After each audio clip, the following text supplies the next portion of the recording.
Introduction, meaning, then we saw global warming, ozone depletion, Montreal protocol, बहुत सारी चीज़ें हमने कवर कर ली, वीडियो क्वेश्चन भी आपने अपीयर कर लिए होंगे, ठीक है। अब देखो यहाँ पे हम देखने वाले हैं state of India's environment. Global warming world wide हो रहा है, सबको अफेक्ट हो रहा है, ठीक है, not just India.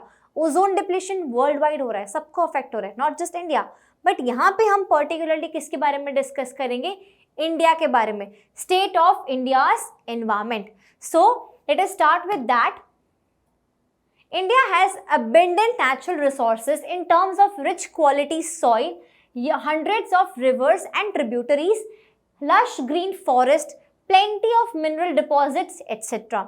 India actually में बहुत रिच है, किस मामले में, नेचुरल रिसोर्सेज के मामले में। हमारे पास में माउंटेन्स हैं, हमारे पास में अच्छा सॉइल है, हमारे पास में फर्टाइल सॉइल है, बहुत सारे अच्छे रिच डिपॉजिट्स हैं, हमारे पास में बहुत सारे रिवर्स हैं, उनकी ट्रिब्यूटरीज है, बहुत कुछ है, लश ग्रीन फॉरेस्ट है, बहुत सारी चीज़ें हमारे पास में ऑलरेडी अवेलेबल है इन abundance. The black soil of the Deccan Plateau is particularly suitable for the cultivation of cotton, leading to the concentration of textile industries in this region. Deccan Plateau में क्या है, ब्लैक सॉइल है। Black soil क्या है, सबसे important चीज़ है to cultivate cotton, जिसकी वजह से टेक्सटाइल इंडस्ट्रीज यहाँ पे बहुत ज़्यादा है।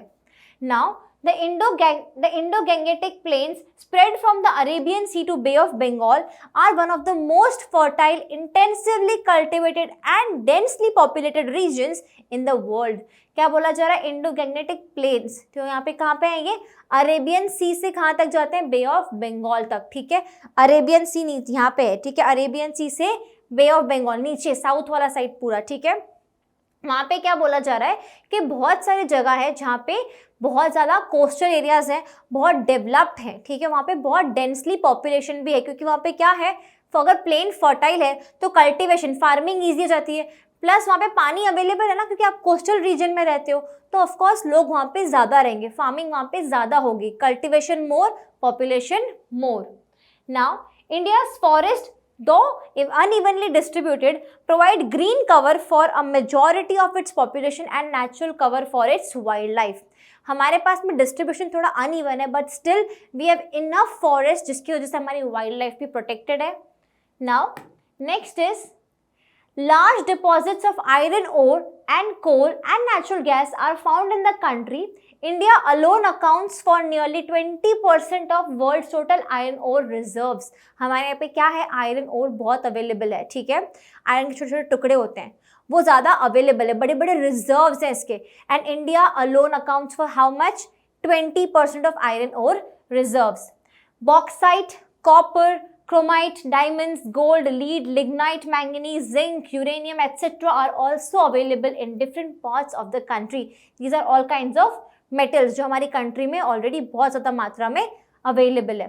However, the developmental activities in India have resulted in pressure on its finite natural resources, besides creating an impact on human health and well-being. क्या बोला जा रहा है कि डेवलपमेंटल जो प्रेशर क्रिएट हुआ है उसकी वजह से हमारे फाइनाइट, देखो इनफाइनाइट तो कुछ भी नहीं ना, इनफाइनाइट मतलब अबंडेंस में है, पर ऐसा तो है ना कि खत्म ही नहीं होगा, तो फाइनाइट है नेचुरल रिसोर्सेज, जिसकी वजह से नेचुरल रिसोर्स के ऊपर बहुत ज़्यादा बर्डन आया है, एंड बिकॉज ऑफ दैट क्या होता है, इम्पैक्ट पड़ता है ह्यूमन हेल्थ के ऊपर भी एंड हमारे वेलबींग के ऊपर भी। Now next is India's environmental problem pose a dichotomy. Dichotomy मतलब क्या, कॉन्ट्रास्ट चीज़ें है ना, हम बोलते हैं अबेंडेंस नेचुरल रिसोर्सेज है, पर हम बहुत ज़्यादा प्रेशर भी क्रिएट कर रहे हैं, तो कॉन्ट्रास्ट हो रहा है यहाँ पे। The contrast between two things that are or are represented as being entirely different, उससे हम क्या बोलते हैं, डायक्टोमी बोलते हैं। Now first is poverty is causing environmental degradation through cutting down of trees to use fuel wood, overgrazing of animals, pollution of water resource and encroachment into forest land.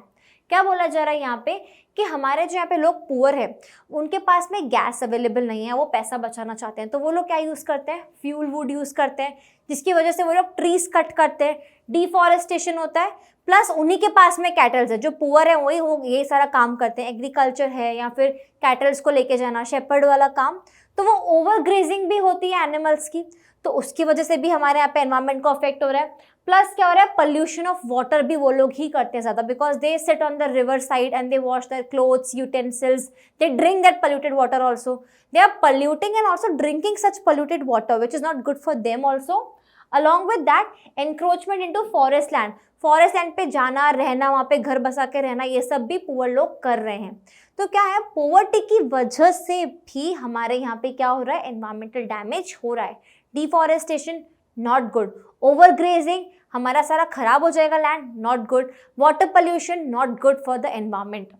Next is affluence in living standard is causing environmental degradation, because with affluence, that is wealth, the demand for goods and services increases. Higher demand necessitates the need for an increase in production. अब देखो poverty की वजह से हो रहा है, तो affluence की वजह से, मतलब वेल्थ इंक्रीमेंट वजह से भी हमारे यहाँ पे एनवायरमेंटल डिग्रेडेशन हो रहा है। हाउ, देखो जितना आपके पास में वेल्थ होगी उतनी आपकी डिमांड इंक्रीज होगी। अब जिसको जितना मिलेगा वो उतना मांगेगा, राइट। तो अगेन क्या हो जाएगा, डिमांड ज़्यादा हो जाएगी, सप्लाई कम हो जाएगा, जिसकी वजह से एनवायरनमेंट पे प्रेशर पड़ता है। ठीक है, ज़्यादा गुड सप्लाई करने का प्रेशर एनवायरनमेंट को झेलना पड़ता है, उसकी वजह से एनवायरमेंटल क्राइसिस या डिग्रेडेशन होती है। For increasing production, the demand for finite natural resources increases.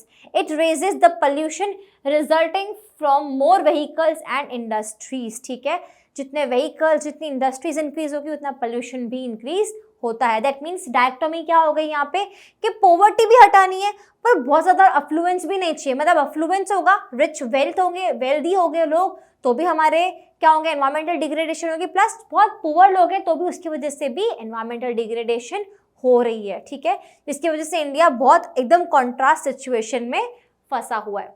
So this is the state of India's environment. Now let's look forward to the challenges of India's environment.